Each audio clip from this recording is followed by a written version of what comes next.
Chicken പൊളിച്ചിട്ട് ഇങ്ങനെ തൂക്കിയിട്ടേക്കോ, ഇവത്തെ ഈച്ച മൂടിയിരിക്കുന്നതാണ്. ആ കാര്യത്തിലൊക്കെ നമ്മൾ ജീവനുള്ള കോഴിയെ മാത്രമേ കൊടുക്കത്തുള്ളൂ. ഇവിടെ പൊളിച്ച് തൂക്കിയിട്ട് വെക്കുന്ന പരിപാടി മലയാളത്തിലില്ല. ബക്കറ്റ് ചിക്കൻ ആണ് ഭീകര ഹിറ്റ് അടിച്ച സാധനം. അത് കോവിഡ് ടൈമില് ഭയങ്കരമായ ട്രെൻഡിങ്ങിൽ കയറി ആൾക്കാരെ ബക്കറ്റ് വെക്കുന്നു, വീട് വരെ കത്തിച്ച ആൾക്കാരൊക്കെ ഉണ്ടല്ലോ. നമ്മൾ ഈ ബീഫ് കഴിക്കാണ്ട് പോകുമ്പോൾ എല്ലാവരും തുടയതാണ് ചെത്തിയിരിക്കുന്നത്. ബീഫിന്റെ കാച്ചിൽ കൊള്ളാത്ത ഒരു ഇറച്ചി ഉണ്ടെങ്കിൽ അത് തുടയിൽ ഇറച്ചി.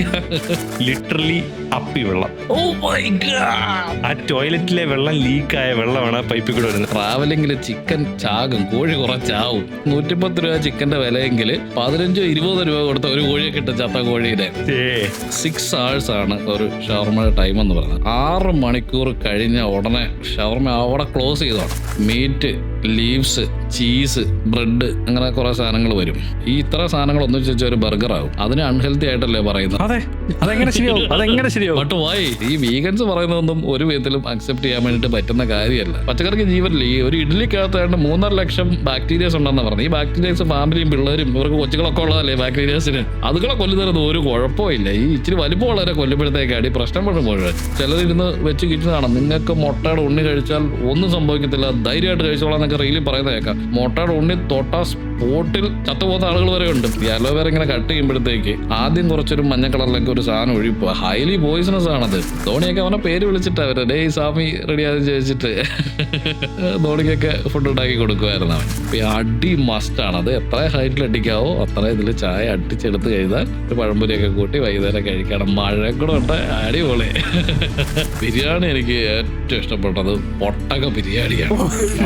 വേറെ ലെവല് സാധനം. ആഫ്രിക്കയിൽ പോയിട്ട് ഹിപ്പോപ്പൊട്ടാമസിന്റെ ഇറച്ചി കഴിക്കണം. ഒരു രക്ഷയില്ലാത്ത രുചി. അതിന്റെ മുന്നിൽ നമ്മുടെ പേൾ സ്പോട്ട് കരിമീൻ എന്ന് പറയുന്നത് വെറും വേസ്റ്റ് ആണ്. ഒരു ജവാന്റെ ഒരു ഗ്ലാസിനൊപ്പം വൈൻ വരണമെന്നുണ്ടെങ്കിൽ ഒരു 3 കുപ്പി വൈൻ അടിച്ചാലേ ഉള്ളൂ ഇതിന്റെ ഒരു ഒറ്റ ഗ്ലാസിന്റെ എഫക്റ്റ് കിട്ടത്തുള്ളൂ.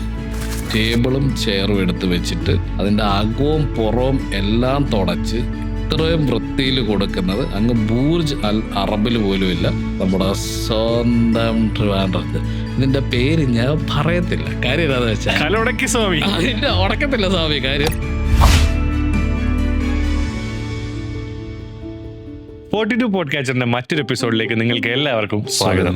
ഈ എപ്പിസോഡ് മുഴുവനായി കാണുന്നതിന് മുന്നേ നമ്മുടെ ചാനൽ ഇതുവരെ സബ്സ്ക്രൈബ് ചെയ്തിട്ടില്ല എന്നുണ്ടെങ്കിൽ സബ്സ്ക്രൈബ് ചെയ്യുക. ഈ വലിയ എപ്പിസോഡിന്റെ കുഞ്ഞു കുഞ്ഞു ഭാഗങ്ങൾ ഇൻസ്റ്റഗ്രാമിലും യൂട്യൂബിലും ഷോർട്സായും റീൽസായും ഇടുന്നുണ്ട്. ഈ എപ്പിസോഡിൽ നിന്നും ഇൻസൈറ്റ്ഫുൾ ആയിട്ടുള്ള എന്തെങ്കിലും ഒരു കാര്യം നിങ്ങൾക്ക് കിട്ടിയെന്ന് നിങ്ങൾക്ക് തോന്നുന്നുണ്ടെങ്കിൽ അത് മറ്റുള്ളവരിലേക്കും എത്തിക്കുക. ഭക്ഷണം അതിന്റെ ട്രെൻഡ് കാലങ്ങളിൽ മാറിക്കൊണ്ടിരിക്കുന്ന ഒരു കാര്യമാണ്. ഇപ്പോൾ കഴിഞ്ഞ ഒരു 10 വർഷം നോക്കിക്കഴിഞ്ഞാൽ നമ്മുടെ ട്രെൻഡ് ഒരുപാട് മാറിയിട്ടുണ്ട്. അതിനൊരുപാട് പങ്കുവഹിച്ച ഒരു കാര്യമാണ് സോഷ്യൽ മീഡിയ. ഇതിലൂടെ ട്രെൻഡിങ് ആയിട്ട് നമ്മുടെ മുന്നിൽ ഒരുപാട് റെസിപ്പീസും പുതിയ പുതിയ ട്രെൻഡുകളും വന്നു. അതിൽ ഏറ്റവും ട്രെൻഡിങ് ആയി കോവിഡ് സമയത്ത് വന്ന ഒരു കാര്യമാണ് ബക്കറ്റ് ചിക്കൻ. അത് ട്രെൻഡിങ് ആക്കിയ ഒരാളാണ് താടിക്കാരൻ. ഇന്ന് നമ്മളിവിടെ ചർച്ച ചെയ്യാൻ പോകുന്നത് ഫുഡ് ഇൻഡസ്ട്രിയെ പറ്റിയും ഒരുപാട് റെസിപ്പിയെ പറ്റിയും അദ്ദേഹത്തിന്റെ മാത്രം സീക്രട്ട് ആയിട്ടുള്ള കുറേ കാര്യങ്ങളെ പറ്റി നമ്മളിവിടെ സംസാരിക്കുന്നുണ്ട്. അപ്പോൾ താടിക്കാരൻ, വെൽക്കം ടു 42 പോഡ്കാസ്റ്റ്. പെട്ടെന്ന് പൈസ പോകാൻ പറ്റിയ ഏറ്റവും നല്ലൊരു പരിപാടിയാണ് റെസ്റ്റോറൻറ്റ് ബിസിനസ് എന്ന് പറയുന്നത്. ഒരു സൈഡിൽ സുഖകരമായ കാര്യമാണെങ്കിലും മറ്റൊരു സൈഡിൽ ഇതിൻ്റെ ഡാർക്ക് സൈഡ് എന്ന് പറയുന്നത് പലരും ആവേശത്തിൻ്റെ പുറത്ത് പല റെസ്റ്റോറൻറ്റുകൾ തുടങ്ങുകയും ആ പാഷൻ്റെ പുറത്ത് ഞാൻ ആൾക്കാരെ നല്ലത് കഴിപ്പിക്കും എന്ന് പറഞ്ഞ് തോറ്റുപോവുകയും ചെയ്യുന്ന ഒരു ട്രാജിക് ആയിട്ടുള്ള ഒരു സിറ്റുവേഷനാണ് റെസ്റ്റോറൻറ്റ് തുടങ്ങി പൂട്ടി പോകുന്നത്. ഏകദേശം 60% ഫെയിലിയർ ആണ് ഇവിടെ സംഭവിക്കുന്നത്. അപ്പം അങ്ങനെ നോക്കുമ്പോൾ ട്യൂഷനെ സംബന്ധിച്ച് ഷെഫായിരുന്നു, ഇപ്പോൾ ഫുഡ് ബ്ലോഗറാണ്, ഇപ്പോൾ റീസെൻ്റ് ആയിട്ട് സ്വന്തമായിട്ട് റെസ്റ്റോറൻറ്റിലോട്ട് വന്നു. ഈ ഒരു ജേണി പല ലെവലിലാണ് വന്നത്. പല മേഖലയിലൂടെയാണ്, ഫുഡ് ഇൻഡസ്ട്രി ആണെങ്കിൽ പോലും പല മേഖലയിൽ കൂടെ കടന്നിട്ടാണ് നമ്മൾ ഈ പൊക്കോണ്ടിരിക്കുന്നത്. അപ്പം ഇതിൻ്റെ ഒരു കാഴ്ചപ്പാട് എന്താണ് ഇത്രയും വർഷത്തെ എക്സ്പീരിയൻസ്? ഇത് ഏറ്റവും ഡേഞ്ചറസ് ആണ് ശരിക്കും ഫുഡ് ഇൻഡസ്ട്രി എന്ന് പറയുന്നത്.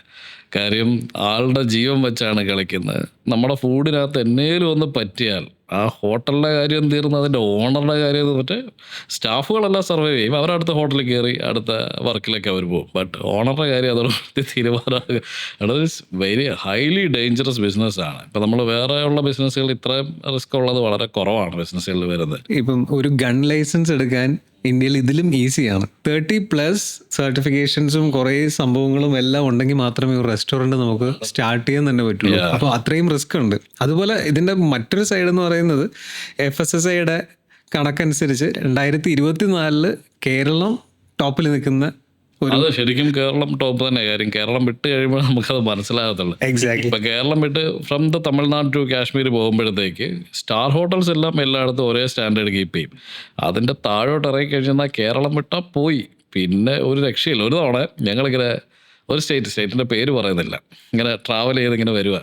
അപ്പോൾ നോക്കിയപ്പോഴത്തേക്ക് ഏതാണ്ട് നമ്മുടെ ഒരു വലിയ ഈ തേങ്ങാട് വലിപ്പമുള്ള മുന്തിരിക്കൊല, അതായത് ഇത്രയും വലിപ്പമുള്ള മുന്തിരിക്കൊലകൾ ഇങ്ങനെ തൂക്കിക്കിടക്കുക.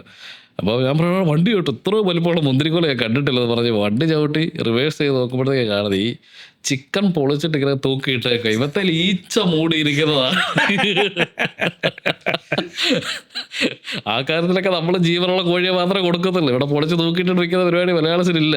കഴിഞ്ഞ ഒരു മാസത്തിനകത്ത് എനിക്കൊരു ഭയങ്കര ഒരു ദുരനുഭവം ഉണ്ടായി. അത് എവിടുത്തെ ഞാൻ പറയുന്നില്ല, അവരെ ടാർഗറ്റ് ചെയ്യുന്നില്ല. പക്ഷേ വിശന്ന് കണ്ണ് കാണാതെ 10 മണിയായുള്ളൂ, 11 മണിക്കല്ലേ ക്ലോസ് ചെയ്തത്. അപ്പം അവിടെ ചെന്നപ്പോൾ പറഞ്ഞു, സാർ ഞങ്ങൾ ക്ലോസ് ചെയ്തു. കുറേ പയ്യന്മാരകത്ത് നിൽക്കുന്നത്, യൂണിഫോം പോലും ഇല്ല ആർക്കും. ഇത്രയും ലൈസൻസും ഇത്രയും സാധനങ്ങളൊക്കെ ഉള്ള കാര്യമാണ് ഞാൻ പറയുന്നത്. അപ്പം ഫ്രണ്ട്സ് കയറി കട നടത്തുന്നുള്ള സെറ്റപ്പിലാണ്. അപ്പോൾ അവർ പറഞ്ഞ് ഞങ്ങൾ അടച്ചു. ഞാൻ ചോദിച്ചു 11 മണിക്കല്ലേ അടയ്ക്കുന്നത്? അന്നാ സാർ തരാമെന്ന് പറഞ്ഞ് ഞങ്ങൾ ഓൺലൈനിൽ ഓർഡർ ചെയ്തു. അപ്പം കയറി ചെന്നപ്പോഴേ തന്നെ അവിടുത്തെ AC ലീക്കാണ്. അപ്പോൾ തറ മൊത്തം വെള്ളം കിടക്കണം, അതും ചെളി വെള്ളം. അപ്പോൾ എൻ്റെ കൂടെ അമ്മയുണ്ട്, അനിയനുണ്ട്, എൻ്റെ വൈഫുണ്ട്. ഞങ്ങൾ ഓർഡർ ചെയ്തു, ഞാൻ ക്യാഷ് കൊടുത്തുകൊണ്ട് നിൽക്കുക. അനിയൻ ഓടി ചെന്ന് ബാത്റൂമിൽ പോയി ടാപ്പ് തുറന്നു, വെള്ളം ഒഴിച്ചു, കഴുകി, മുഖം കഴുകി. കുറച്ച് കഴിഞ്ഞ് അവൻ ഇറങ്ങി വന്നു, അമ്മയും പോയി കൈ കഴുകി. അവനത് എൻ്റെ മുഖം ഒന്ന് മണത്ത് നോക്കി, എന്തെങ്കിലും പ്രശ്നമുണ്ടോ. ലിറ്ററലി അപ്പി വെള്ളം. ആ ടോയ്ലറ്റിലെ വെള്ളം ലീക്കായ വെള്ളമാണ് ആ പൈപ്പിൽ കൂടെ വരുന്നത്, മഞ്ഞ കളറ്. ഞങ്ങൾ അവിടെ അടുത്ത് വെച്ച് ചോദിച്ചു, ഇതെന്താണ് ഇവിടുത്തെ? സാർ 3 ദിവസമായിട്ട് ഇത് ലീക്കുണ്ട്. ഞങ്ങളത് 3 ദിവസമായിട്ട് എന്നാ ഞങ്ങൾ ഇവിടെ ഒരു സാധനങ്ങൾ ഒട്ടിച്ച് വെച്ചുകൂടെ. അവൻ ഡിപ്രഷൻ അടിച്ച്. ഈ പോലുള്ള നല്ല ഈ ഹൈ ക്വാളിറ്റി ഫുഡ് കൊടുക്കുന്നവർക്ക് റൂൾസ് ഉണ്ട്. എങ്ങനെയാണെന്ന് വെച്ചാൽ രാവിലെ വന്നിട്ട് ഇതുപോലത്തെ ടേബിളിൽ സ്റ്റാഫുകളെല്ലാവരും കൈ ഇങ്ങനെ വെച്ചിട്ട് നിരന്ന് നിൽക്കണം. അപ്പോൾ അവിടുത്തെ മെയിൻ ഷെഫ് അല്ലെങ്കിൽ അവിടുത്തെ ഹെഡ് ആരാണോ അയാൾ വന്നിട്ട് ഇങ്ങനെ കൈകൾ മുഴുവൻ നോക്കി നെയിൽസിൽ അഴുക്കുണ്ടോ വളർന്ന് നിൽക്കുന്നതെന്നായി നോക്കുന്നത്. ഏറ്റവും ലാസ്റ്റ് അങ്ങേറ്റത്ത് ചെല്ലുമ്പോൾ പുള്ളി അവിടെ കൈ വെക്കും. അപ്പോൾ ഈ പിള്ളേർ കറങ്ങി എല്ലാവരും പുള്ളിയുടെ കൈ നോക്കും. ഇത്രയും റൂൾസൊക്കെ നോക്കണമെന്നുണ്ട് ഇവർക്ക്. പക്ഷെ ഇതൊക്കെ ആരൊക്കെ, അതുപോലെ കുക്കിങ്ങിൽ നിൽക്കുന്നവർ കൈ ഷേവ്ഡ് ആയിരിക്കണം. ഇതൊക്കെ ഇവിടെ ആരും ചെയ്യുന്നുണ്ടോ? അല്ല, എന്നിട്ട് ചോദിക്കാൻ പോയപ്പോൾ അകത്തുനിന്ന് ഒരുത്തൻ ഇങ്ങനെ എത്തി നോക്കുന്നു. അകത്തുനിന്ന് അവന്റെ ഷോൾഡർ കണ്ടപ്പോൾ മനസ്സിലായി അവൻ ഷർട്ട് ഇട്ടില്ല. ഞങ്ങൾ അകത്ത് കയറി ചെന്നു, തറ മൊത്തം വെള്ളം, അതും ഈ പൈപ്പ് വെള്ളം. എന്നിട്ട് അവൻ നിക്കറിലാണ് നിൽക്കുന്നത്, അണ്ടർവെയർ മാത്രമേ ഇട്ടുള്ളൂ. പാത്രം കഴുകാവുന്നത്. ഞാൻ ചോദിച്ചപ്പോൾ എന്താ നിങ്ങൾ ഇനി തുണി കൊടുക്കാൻ എന്താ പാത്രം കഴുകുന്നത്? അപ്പോൾ ഞങ്ങൾ വെള്ളം ദേഹത്താവാതിരിക്കാൻ വേണ്ടി ഞാൻ തുണി കഴുകിയ സാർ.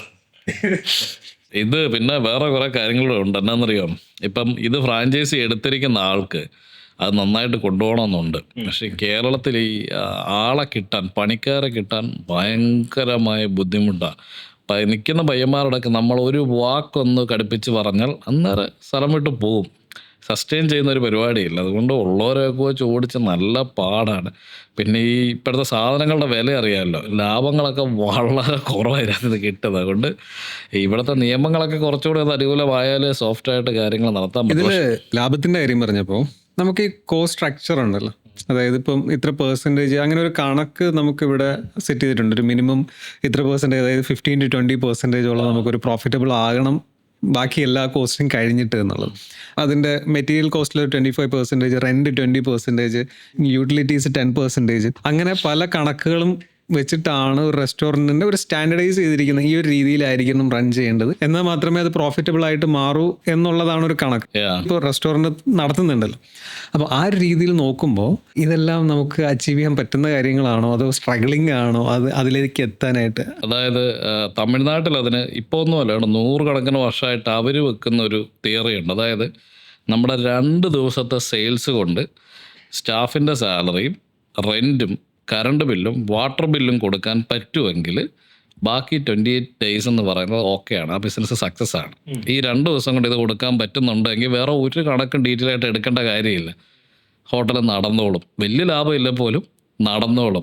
ഈ കണക്കെല്ലാം എടുത്തു പോകുന്നത് വളരെ ചുരുക്കം ഹോട്ടലുകൾ മാത്രമേ ഉള്ളൂ. ബാക്കിയെല്ലാം ഇങ്ങനെ റണ്ണിങ്ങിൽ പോകുക എന്നുള്ളതേ ഉള്ളൂ. ഒരുപാട് റെസ്റ്റോറൻറ്റ്സ് ഇപ്പോൾ പുതുതായിട്ട് വരുന്നുണ്ട്. അപ്പോൾ അവർക്ക് ഈ മുമ്പേ പറഞ്ഞ പോലെ സസ്റ്റെയിൻ ചെയ്യാനായിട്ട് കുറേയൊക്കെ കള്ളത്തരം കാണിക്കുന്നവരുണ്ട്, ഒരുപാട് മായം ചേർക്കുന്നവരുണ്ട്. ചിലപ്പം പച്ച വെളിച്ചെണ്ണയിലാണെന്ന് പറഞ്ഞിട്ട് അകത്ത് ഏതോ എണ്ണയിലൊക്കെ ഉണ്ടാക്കുന്ന ആൾക്കാരൊക്കെ ഉണ്ട്. അപ്പം ഈ ഫുഡ് അഡൾട്രേഷൻ എന്ന് പറയുന്ന സാധനം അത് എത്ര ഭീകര ഒരവസ്ഥയാണ്. ലൈക്ക് ടീച്ചേഴ്സിൻ്റെ എക്സ്പീരിയൻസിൽ നോക്കുവാണെങ്കിൽ അത് എങ്ങനെയായിരിക്കും? ഇതിൽ സിമ്പിളായിട്ടൊരു കാര്യം പറയണ്ട. ഇപ്പോൾ ഈ ഓണർ ആദ്യ സമയത്ത് റെസ്റ്റോറൻറ്റ് തുടങ്ങുമ്പം 99.9% ആളുകളും ഏറ്റവും ബെസ്റ്റ് ഫുഡ് കൊടുക്കണം, നാട്ടിലെ ട്രെൻഡിങ് ഞാൻ ആവണം എന്ന് കരുതിയിട്ടാണ് ഇത് തുടങ്ങുന്നത്.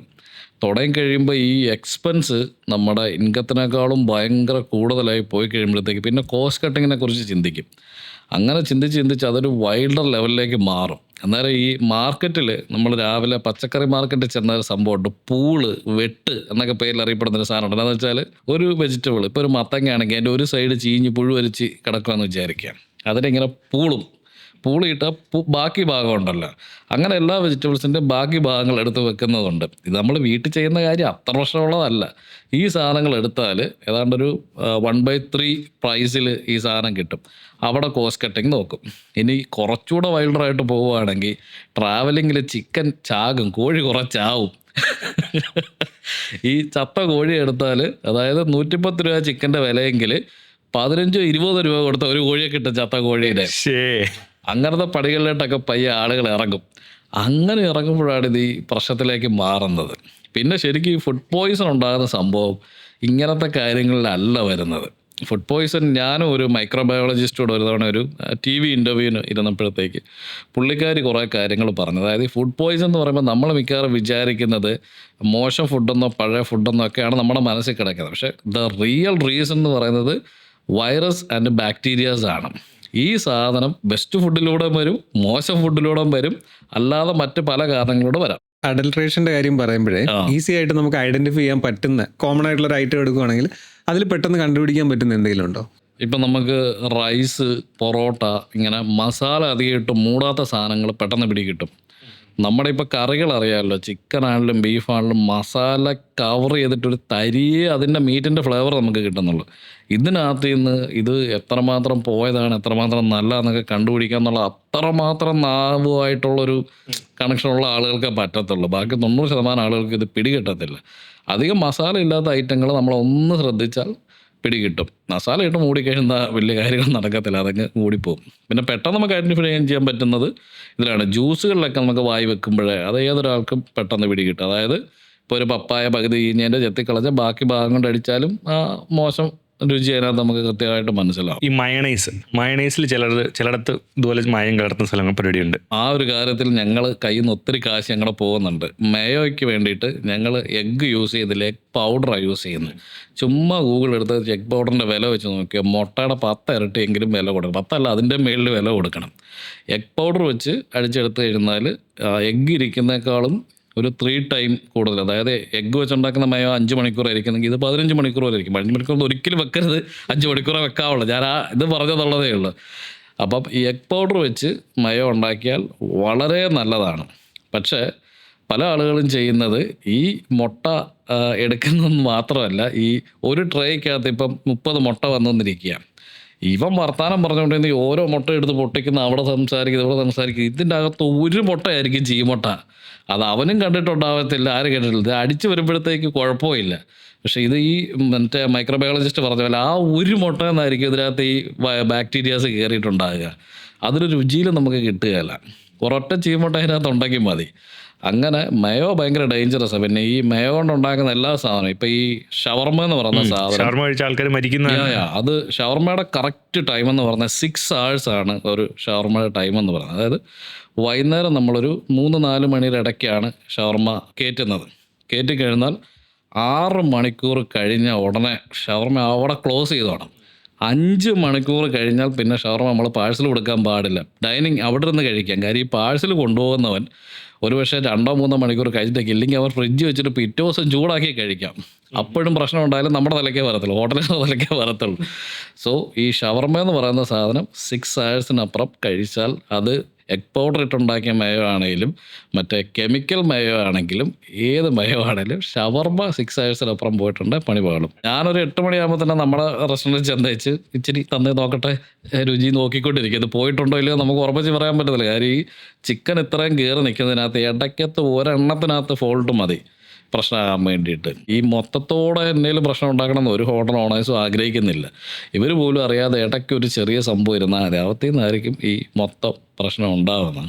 പിന്നെ ഷവർമയുടെ കാര്യത്തിൽ വേറൊരു സംഭവമുണ്ട്. അതായത് ഈ ഷവർമയ്ക്കകത്ത് ഇത്രയും ബാക്ടീരിയ വളരുന്നത് എങ്ങനെയാണെന്ന് അറിയണം. അതായത് ഈ ഷവർമയുടെ ഈ സാധനത്തിൻ്റെ ചുറ്റുമുള്ള ടെമ്പറേച്ചർ എന്ന് പറഞ്ഞാൽ ഒരു 100 മുതൽ ചില സമയത്തൊക്കെ 240 ഡിഗ്രി വരെയാണ് ഇതിൻ്റെ പുറത്തെ ടെമ്പറേച്ചർ വരുന്നത്. ഇതിൻ്റെ അകത്തെ ടെമ്പറേച്ചറാണ് കോമഡി. അതും ചിൽഡ് ചിക്കനും ബീഫും ഉപയോഗിച്ചിരിക്കുന്നെങ്കിൽ 35 മുതൽ 50-60 വരെ ആയിരിക്കും. ഈ ഒരു ടെമ്പറേച്ചർ എന്ന് പറഞ്ഞാൽ ബാക്ടീരിയയ്ക്ക് വളരാൻ ഏറ്റവും ബെസ്റ്റ് ടെമ്പറേച്ചറാണ്. എന്നിട്ട് ഈ ഷവർമ മേളിൽ നിന്ന് ചെത്തി ഇറക്കുമ്പോൾ ഇതിങ്ങനെ ജ്യൂസായിട്ട് വെള്ളം ഒഴുകി വീഴുന്നതാണല്ലേ, കിടിലൻ രുചിയാണ്. പക്ഷേ ബാക്ടീരിയയുടെ കൂടാണത്. ഇത് നമ്മൾ ഈ അറബ് കൺട്രീസിൽ പോവുകയാണെങ്കിൽ താഴെ ഒരു പ്ലേറ്റ് വെച്ചിട്ടുണ്ടാകത്തില്ലേ, ആ പ്ലേറ്റിനകത്തേക്ക് ഈ വെള്ളം വന്ന് വീഴുമ്പോൾ ചിക്കുന്ന സൗണ്ട് അവിടെ കേൾക്കാം. കാര്യം അവിടെ താഴെ ബേണറുണ്ട്. നമ്മുടെ നാട്ടിലെ താഴെ അങ്ങനെ ബേണർ ഉണ്ടാവാറില്ല. കാര്യം ഞങ്ങൾ ചെയ്യുന്നത് എന്നാന്ന് വെച്ചാൽ ഈ ചെത്തിയിടുന്ന സാധനം ആ ബേണറിൻ്റെ മുന്നിലോട്ട് അങ്ങ് കൂട്ടി വെച്ച് കൊടുക്കും. അവിടെ കുറേ നേരം ഒരു 6-7 മിനിറ്റ് വെച്ച് കഴിയുമ്പോഴത്തേക്ക് ആ ജ്യൂസ് അങ്ങ് ഡ്രൈ ആയി പോകും. അന്നേരം ആ ഡ്രൈ ആകുന്ന കൂടുതൽ ബാക്ടീരിയ അങ്ങ് പൊക്കോളും. ഷവർമ നോക്കിയും കണ്ടുമൊക്കെ കഴിക്കുക എന്നുള്ളതേ ഉള്ളൂ. അതിപ്പോൾ എത്ര നന്നായിട്ട് നോക്കുന്നവരാണെങ്കിലും. റെസ്റ്റോറൻറ്റുകൾ ഒരുപാടുണ്ട്, പക്ഷേ ലൈക്ക് ഇപ്പോൾ ആൾക്കാർ പുറത്തോട്ടൊക്കെ ഇറങ്ങാൻ മടിക്കുന്നൊരു കാലഘട്ടമായി വരുന്നുണ്ട്. കാര്യം ഇപ്പം സ്വിഗ്ഗി വീട്ടിൽ വരും, സാധനങ്ങൾ വീട്ടിൽ വരും. അപ്പോൾ ഒരുപാട് റെസ്റ്റോറൻറ്റുകളല്ലാതെ ക്ലൗഡ് കിച്ചൺസ്, ഹോം ഷെഫ്സ്, അങ്ങനെ ഒരു ട്രെൻഡ് വരുന്നുണ്ട്. അപ്പോൾ അവിടെയും ഒരു ഹെൽത്തി ഓപ്ഷൻസിലോട്ട് കുറേ പേർ ഇങ്ങനെ പുതിയ സംരംഭങ്ങളൊക്കെ തുടങ്ങി വരുന്നുണ്ട്. അതിൻ്റെ ഒരു വളർച്ച എന്തായിരിക്കും, അതിൻ്റെ ഭാവി എന്തായിരിക്കും? അവർക്ക് ശരിക്കും നല്ല ഓപ്പർച്യൂണിറ്റി. അതായത് ഈ ക്ലൗഡ് കിച്ചണൊക്കെ വെക്കുന്ന ആളുകൾക്ക് ഈ റെസ്റ്റോറൻറ്റിൻ്റെ അത്ര ലിമിറ്റേഷൻസ് ഇല്ല, അവർക്ക് ഇത്ര സർട്ടിഫിക്കേഷൻസ് ഇല്ല, സ്റ്റാഫിനെ കുറയ്ക്കാം, മറ്റ് എക്സ്പെൻസുകളെല്ലാം കുറവാണ് അവർക്ക്. കാര്യം അവർ ഫുഡ് ഉണ്ടാക്കി കയറ്റി വിടുക എന്നുള്ളത് മാത്രമാണല്ലോ. അപ്പോൾ അത് ശരിക്കും നല്ല ഫ്യൂച്ചറുള്ള കാര്യം. അതുമല്ല, അത് മിക്കതും നടത്തുന്നവർ നല്ല ഫുഡ് എന്തൂസിയാസിസ്റ്റുകളായിട്ടുള്ള ആളുകളായിരിക്കും നടത്തുന്നത്. ഇപ്പം തിരുവല്ലയിലൊരു ലേഡിയുണ്ട്, 2-3 ഹോസ്പിറ്റലുള്ള ഒരു ഏരിയ. പുള്ളിക്കാർ ചെയ്യുന്നത് എന്നാന്ന് വെച്ചാൽ ഈ ഹെൽത്തി ഫുഡ് പാക്കറ്റുകളാക്കി ആളുകൾ, പാക്കറ്റ് മീൻസ് ഈ ട്രെയിനകത്താക്കി ആളുകൾക്ക് എത്തിക്കുന്ന പരിപാടി ചെയ്യുന്നു. തുടക്കത്തിലായിരുന്നു 3 ട്രെയിൽ നിന്നും തുടങ്ങിയതാണ്. ഇപ്പം പുള്ളിക്കാരുടെ വണ്ടിയാണ് ഓടുന്നത് ഈ സാധനമായിട്ട്. അപ്പം അത്രയും ആ ഫുഡിനോടൊരു ക്രേസ് ഉള്ള ആളുകളായിരിക്കും ഇത് ചെയ്യുന്നത്. അത് ഗ്രേറ്റ് ഫ്യൂച്ചറുള്ള, റെസ്റ്റോറൻറ്റിനേക്കാളും ഫ്യൂച്ചറുള്ള സാധനമാണ് ഈ ക്ലൗഡ് കിച്ചൺ, ഹോം കിച്ചൺ എന്ന് പറയുന്ന സംഭവം. അത്രയും നമുക്ക് ഇതുണ്ടാക്കേണ്ട കാര്യമില്ല, ഒരു സ്പേസ് എടുത്ത് സെറ്റ് ചെയ്യേണ്ട കാര്യമില്ല. ഡെയിലി നമ്മുടെ കൂട്ടത്തിൽ ആളെ നിർത്തിക്കൊണ്ട് ചെയ്യുക, അല്ലെങ്കിൽ നമ്മൾ സ്വന്തമായിട്ട് ചെയ്ത് കുറച്ച് സ്റ്റാഫിനെ വെച്ചിട്ട് നല്ല രീതിയിൽ ചെയ്യാൻ പറ്റുന്ന സംഭവമാണെന്ന്. ഇപ്പം സാധാരണ ഒരു റെസ്റ്റോറൻറ്റ് പോകുന്നതിന് ഒരു പ്രോസസ്സ് ഉണ്ടാവുമല്ലോ. ഇപ്പം നമ്മൾ പോഡ്കാസ്റ്റിൽ കേൾക്കുമ്പോൾ ആർക്കെങ്കിലും ഇങ്ങനെ ഒരു ക്ലൗഡ് കിച്ചൺ തുടങ്ങണമെന്നുണ്ടെങ്കിൽ അവർക്കൊരു പ്രോസസ്സ് പറഞ്ഞു കൊടുക്കാനാണെങ്കിൽ ബേസിക്കായിട്ട് സ്റ്റെപ്പ് 1, 2, 3 ചെയ്യാൻ പറ്റുന്നൊരു മെത്തേഡ് പറഞ്ഞു കൊടുക്കുക. ക്ലൗഡ് കിച്ചൺ ആണെന്നുണ്ടെങ്കിൽ ഏറ്റവും ഫസ്റ്റ് നമുക്ക് ഇന്നോവേറ്റീവ് ആയിട്ടുള്ളൊരു പ്രോഡക്റ്റ് അത് ആദ്യം സെറ്റ് ചെയ്യുക.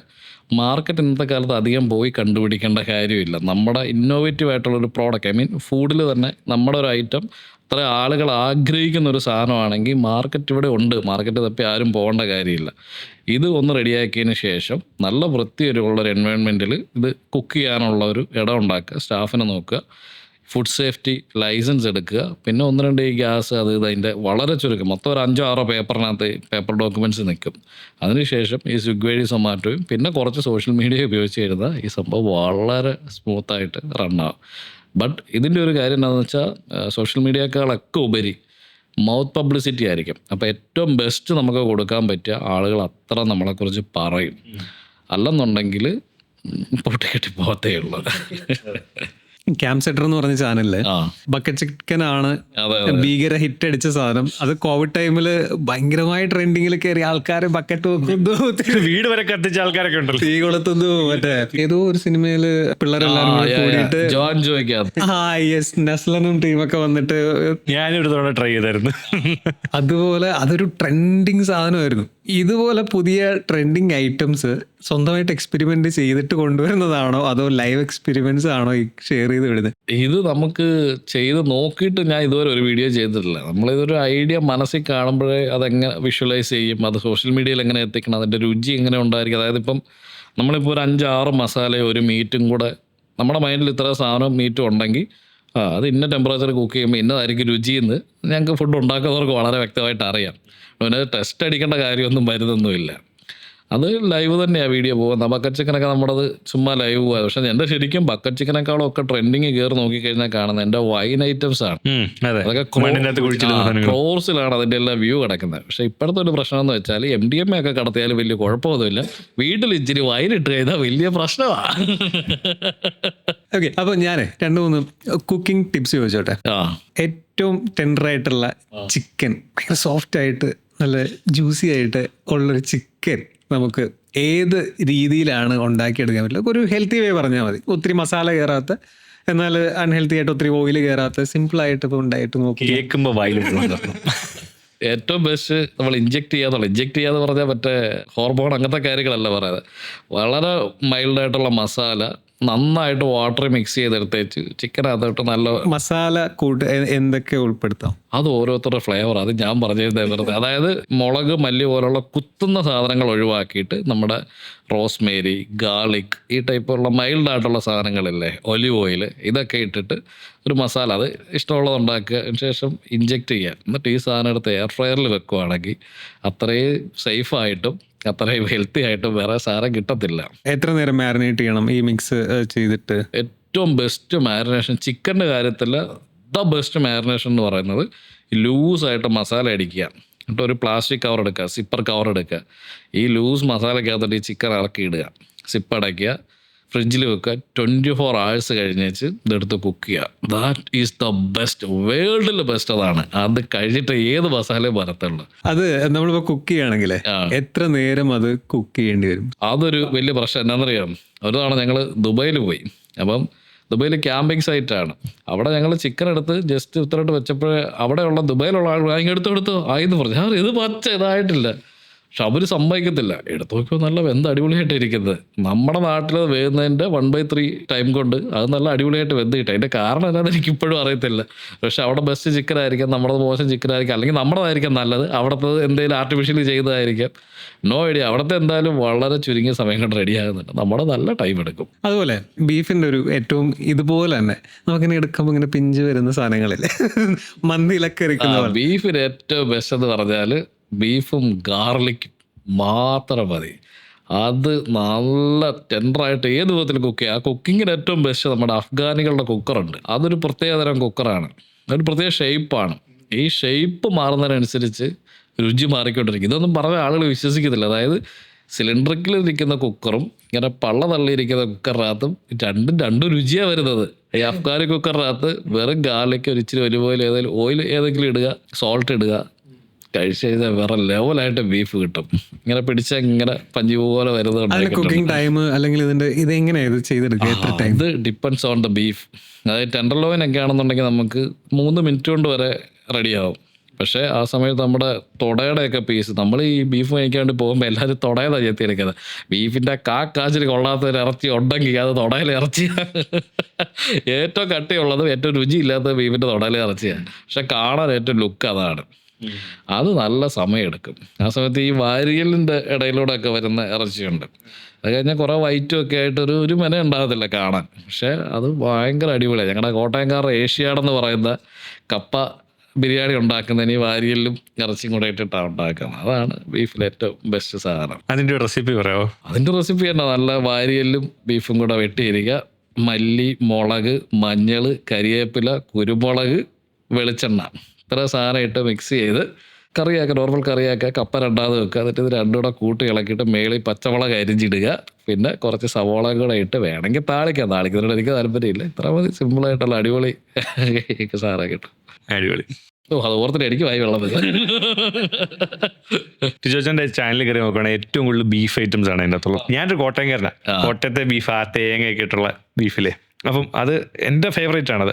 അതപ്പോൾ ബാക്കിയുള്ള നമ്മുടെ മലയാളികൾക്ക് പരിചയപ്പെടുത്താൻ വേണ്ടി അതെന്നെ എങ്ങനെ ഉണ്ടാക്കുന്നതെന്ന് പറഞ്ഞുതരാം. ഈ തനി പഴയ കോട്ടയം ബീഫ് കറി എങ്ങനെയാണെന്ന് വെച്ചാൽ നല്ലൊരു മൺചട്ടി എടുത്ത് വെക്കും. അതിനകത്തേക്ക് അരിഞ്ഞ പോത്തെല്ലാം കൂടെ വാരിയിടും. എന്ന് വെച്ചാൽ കല്ലുപ്പ് ഇങ്ങനെ കൃത്യം ഒരു കൈക്ക്, അതായത് 2 കിലോ ബീഫിന് 1 കൈ കല്ലുപ്പ് എന്നുള്ളതാണ്. അതിങ്ങനെ വാരി അങ്ങോട്ട് വിതറും. അതിനകത്തോട്ട് കുറച്ച് മുളക് പൊടി ഇടും, കുറച്ച് മല്ലിപ്പൊടി ഇടും, വളരെ ചുരുക്കം മഞ്ഞൾപ്പൊടി ഇടും, കുരുമുളക് പൊടിച്ചിടും. ഏറ്റവും മുകളിൽ ഗരം മസാല അല്ല ഇടുന്നത്. കോട്ടയംകാരിടുന്നത് ഏലക്ക പൊടിച്ചത് മാത്രം ഇതിൻ്റെ മുകളിലിടും. ഇത്ര സാധനം ഇട്ടേച്ച് ഇതിൻ്റെ മുകളിലോട്ട് നല്ല പച്ച വെളിച്ചെണ്ണ ഒഴിക്കുക. ആട്ടിയ വെളിച്ചെണ്ണ എന്ന് വെച്ചാൽ ഈ കരിയാപ്പില ഇങ്ങനെ ഊരിയച്ച് അതിനകത്തിടും. എന്നിട്ട് ഇത് അങ്ങോട്ട് കൂട്ടി ഇളക്കും. ഇങ്ങനെ ഒരു കിഴുന്നൊരു സൗണ്ട് കേൾക്കും ഇത് കൂട്ടി ഇളക്കുമ്പോഴത്തേക്ക്. ഇത് നല്ലപോലെ അങ്ങോട്ട് ഇളക്കിയിട്ട് ഈ ചട്ടിയിൽ ഒരു തരി വെള്ളം ഒഴിക്കത്തില്ല. ഇത് നേരെ വിറകടുപ്പയിലോട്ട് ഈ സാധനം കയറ്റി വെക്കും. അടച്ച് വെച്ചിട്ട് ഒരു 3/4 മണിക്കൂർ ത്രൂ ഔട്ടൊക്കെ വേവിക്കും.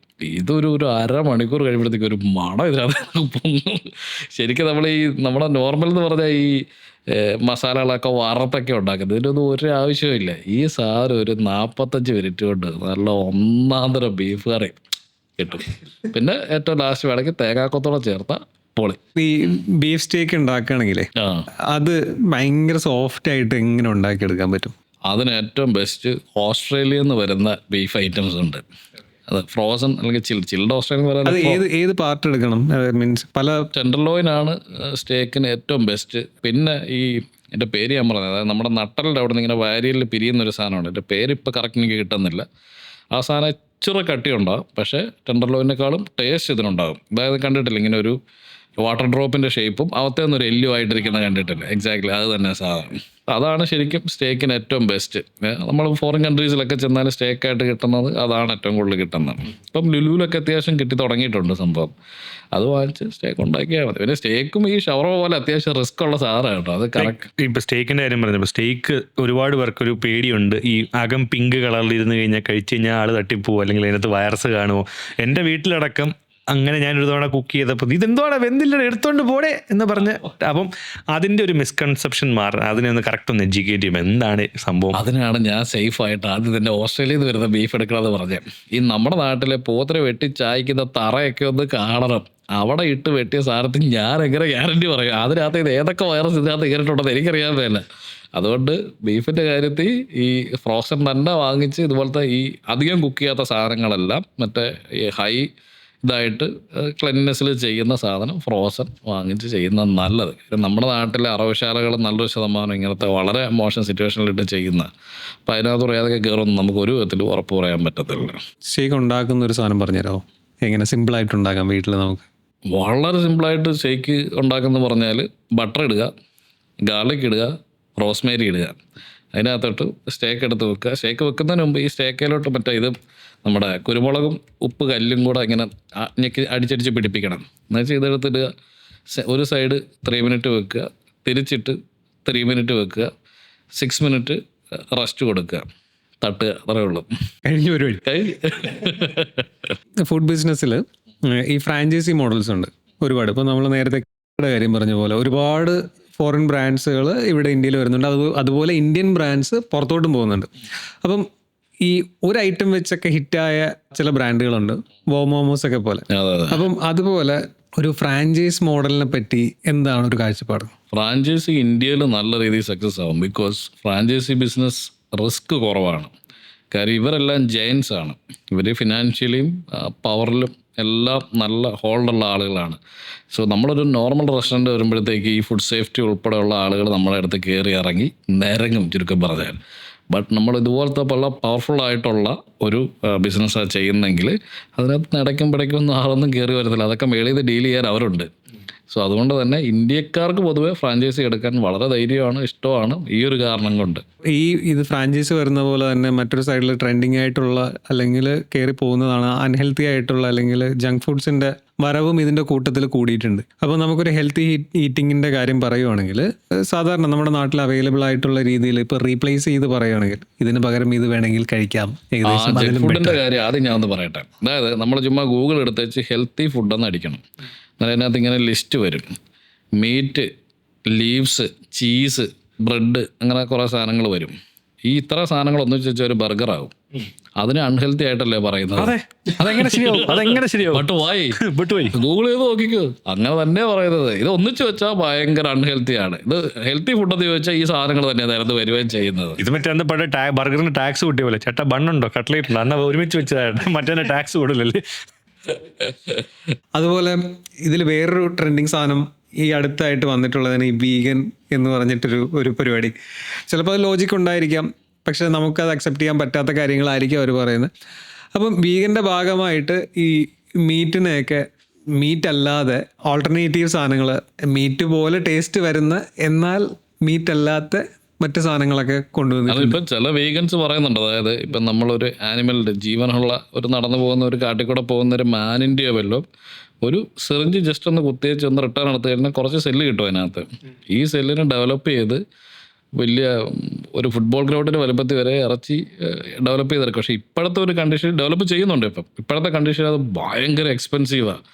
നാളെ ഒരു കാലത്ത് അത് ചീപ്പായിട്ട് കൊടുക്കാൻ പറ്റിയാൽ ഈ വീഗൻസിനും ഇഷ്ടംപോലെ ഇറച്ചി തിന്നെ. ആ മാൻ അതിലേ പൊക്കോളൂ. ചെറിയ ഒരു കുത്ത് കൊണ്ടതല്ലേ ഉള്ളൂ. ഒരു കൊതു കുത്തുന്ന വേദന പോലും ഉണ്ടാകത്തില്ല ഇതിന്.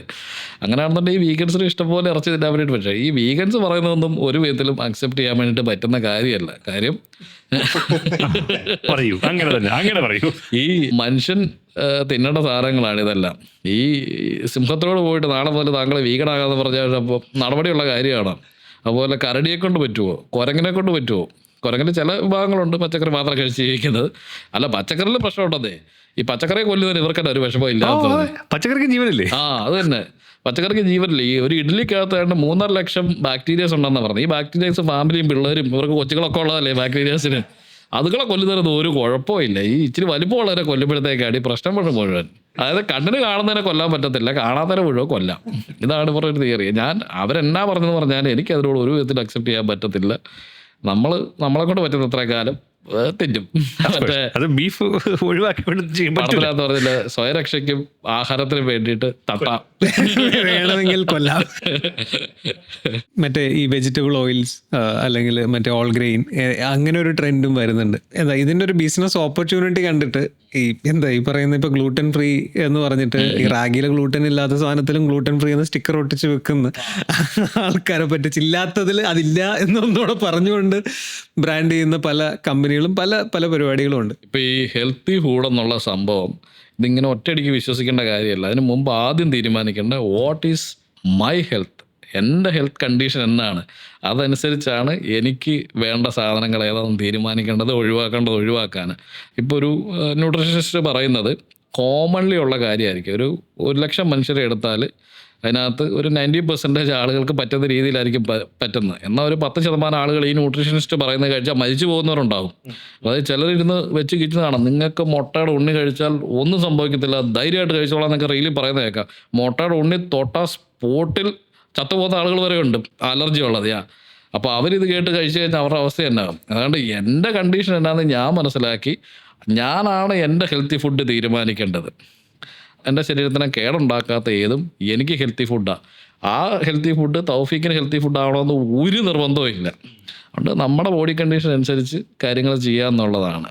ഈവൻ നമ്മുടെ ഓരോ മനുഷ്യൻ്റെ pH പോലും ഡിഫറൻസ് ഉണ്ട്. അതനുസരിച്ചാണ് ചെയ്യേണ്ടത്. അല്ലാതെ കോമൺ ആയിട്ട് ഹെൽത്തി ഫുഡൊന്നും അൺഹെൽത്തി എന്നോ ഒന്നുമില്ല. നമ്മുടെ കണ്ടീഷൻ അനുസരിച്ച് എടുക്കുക. പിന്നെ മുമ്പ് ഓയിലിൻ്റെ കാര്യം പറഞ്ഞ പോലെ പല ഓയിൽസും ഇപ്പോൾ റിഫൈൻ ചെയ്യാൻ വേണ്ടിയിട്ടുള്ള മെഷീനറീസ് പലരും ഡെവലപ്പ് ചെയ്യുന്നുണ്ട്. സോ അതിനകത്തൊക്കെ കയറ്റി ഇറക്കി വരുമ്പോൾ ഓയിൽ പുതിയതായിട്ട് പിന്നെ ആർട്ടിഫിഷ്യൽ ഫ്ലേവറൊക്കെ കൊടുത്ത് ഒത്തിരി ഇറക്കുന്നുണ്ടെന്നാണ് പറയുന്നത്. എനിക്ക് കൃത്യമായിട്ടുള്ള ധാരണയില്ല. അങ്ങനെയൊക്കെ വരുമ്പോൾ ചിലപ്പം നമ്മൾ ഹെൽത്തി ആണ് എന്ന് വിചാരിച്ച് കഴിക്കുന്നത് ചിലപ്പം നമ്മളെ കാർന്ന് തിന്നുകൊണ്ടിരിക്കുന്നതായിരിക്കും. അത് നമുക്ക് ഉറപ്പ് പറയാൻ വേണ്ടിയിട്ട് പറ്റത്തില്ല സാധനം. ഇപ്പൊ വേറെ ട്രെൻഡിൽ കയറിയ സാധനമാണ് കരിഞ്ജീരകം, ബ്ലാക്ക് സീഡ്. അതെന്താ സംഭവം? അത് പണ്ടൊക്കെ ഔഷധമായിട്ട് വളരെ ചുരുങ്ങിയ അളവിൽ ഉപയോഗിച്ചുകൊണ്ടിരുന്ന സാധനമാണ്. ഇതിനൊന്നും പുറകിലൊന്നും വലിയ സയൻറ്റിഫിക് സ്റ്റഡിയൊന്നും നടക്കുന്നൊന്നുമില്ല. ആരെങ്കിലുമൊക്കെ പടച്ചു വിടും, അതങ്ങ് ഹിറ്റാകുന്ന സാധനമാണ്. ഈ അലോവേര എന്ന് പറയുന്ന സാധനം ഇല്ലേ, അത് ഈ റീസൺലി ആണ് അതിനെക്കുറിച്ച് സ്റ്റഡി നടത്തിയത്. ഈ അലോവേര ഇങ്ങനെ കട്ട് ചെയ്യുമ്പോഴത്തേക്ക് ആദ്യം കുറച്ചൊരു മഞ്ഞ കളറിലൊക്കെ ഒരു സാധനം ഒഴിപ്പോൾ ഹൈലി പോയിസണസ് ആണത്. അത് കഴിഞ്ഞിട്ട് അകത്ത് ജെല്ല് നല്ലതാണ്, ആ ജെല്ലിൽ കുറേ നല്ല കോണ്ടൻ്റ് ഉണ്ട്. ഈ അലോവേരയൊക്കെ ചുമ്മാ രാവിലെ അടിച്ച് ജ്യൂസാക്കി കുടിക്കുന്ന ആളുകളുണ്ട്, എന്നിട്ട് ഭയങ്കര ഹെൽത്തിയാണ് പറയുന്നത്. അതിനകത്ത് പ്രശ്നങ്ങളുണ്ട്. കഴിക്കേണ്ട പോലെ കഴിച്ചാൽ ഇതിനകത്ത് കരിഞ്ജീരകം ചെറിയ അളവിൽ നമുക്ക് ആവശ്യമെങ്കിൽ, എൻ്റെ ബോഡിക്ക് അത് ആവശ്യമാണെങ്കിൽ അതിൻ്റെ ന്യൂട്രീഷണൽ വാല്യൂ പിന്നെ അതുപോലെ തന്നെ അതിൻ്റെ മെഡിസിനൽ വാല്യൂ എല്ലാം മനസ്സിലാക്കി കഴിക്കുന്നെങ്കിൽ ഓക്കെയാണ്, ഇല്ലെങ്കിൽ ഇല്ല. ടിജോജന് വർഷങ്ങളായിട്ട് ഈ ഒരു ഫുഡിൻ്റെ മേഖലയിൽ എക്സ്പീരിയൻസ് ഉണ്ട്. കുറേ വർഷം ഷെഫായിരുന്നു, കുറേ ഹോട്ടൽസ് റൺ ചെയ്തിട്ടുണ്ട്, ഇപ്പം വീണ്ടും ഒരു ഹോട്ടൽ സ്റ്റാർട്ട് ചെയ്തിട്ടുണ്ട്. അപ്പം ഒരു റെസ്റ്റോറൻറ്റ് ബിസിനസ് അല്ലെങ്കിൽ ഒരു സാധനം സ്റ്റാർട്ട് ചെയ്യണമെങ്കിൽ ഏറ്റവും നല്ലൊരു സ്റ്റെപ്പ് എന്തായിരിക്കും? എങ്ങനെയായിരിക്കും അതിനൊരു മുന്നോട്ട് പോകാൻ പറ്റുന്ന ഒരു? ഏറ്റവും ഇതായിട്ട് ചെയ്യേണ്ടത് എല്ലാം നമ്മുടെ റെസിപ്പി ആണ് എങ്കിൽ അതാണ് ഏറ്റവും ബെസ്റ്റ്. അങ്ങനെയാണെന്നുണ്ടെങ്കിൽ ഏത് ഷെഫ് വന്നാലും പോയാലും നമ്മുടെ ഫുഡിന് വലിയ ചേഞ്ചസ് ഉണ്ടാകത്തില്ല. ഇപ്പോൾ ഒരുമാതിരിപ്പെട്ട എല്ലാ റെസ്റ്റോറൻറ്റുകളും ചെയ്യുന്നത് എങ്ങനെയാണെന്ന് വെച്ചാൽ കപ്പുകൾ വെച്ചിട്ട് ഈ അളവുകൾ കൊടുത്തേക്കുന്നത്. ഏത് ഷെഫ് നിന്നാലും ഈ കപ്പിന് കൃത്യ സാധനങ്ങൾ ചേർത്ത് കൊടുക്കും. പിന്നെ ഈ ടൈമിൻ്റെ ഡ്യൂറേഷൻ അത് ഷെഫിൻ്റെ കൈപുണ്യം തന്നെ പറയണം, അതിൽ ചെറിയ മാറ്റം ഉണ്ടാകും. ബാക്കി ഈ പറഞ്ഞ പോലെ നമ്മുടെ റെസിപ്പി ആണ് എങ്കിൽ അതാണ് ഏറ്റവും ബെസ്റ്റ്. പക്ഷേ നല്ലൊരു ശതമാനം ആളുകൾക്കും ഇല്ല. ഷെഫ് പിള്ളേരെ പോലെ വളരെ ചുരുക്കം ചില ആളുകൾക്ക് മാത്രമേ ഉണ്ടാകത്തുള്ളൂ ഓൺ റെസിപ്പി ഉണ്ടാകത്തുള്ളൂ. അല്ലാത്തവരിപ്പം ചെയ്യേണ്ടത് എന്നാന്ന് വെച്ചാൽ ഞങ്ങളൊക്കെ ചെയ്യുന്നതെന്ന് വെച്ചാൽ കോൺസൾട്ടൻറ്റ് ഷെഫിനെ വെച്ചേക്കുവാണ്. അതായത് ഒരു ഷെഫുണ്ട്, ഷെഫ് രാജേഷ്, പുള്ളി മിസ്റ്റർ കേരളയൊക്കെയാണ്.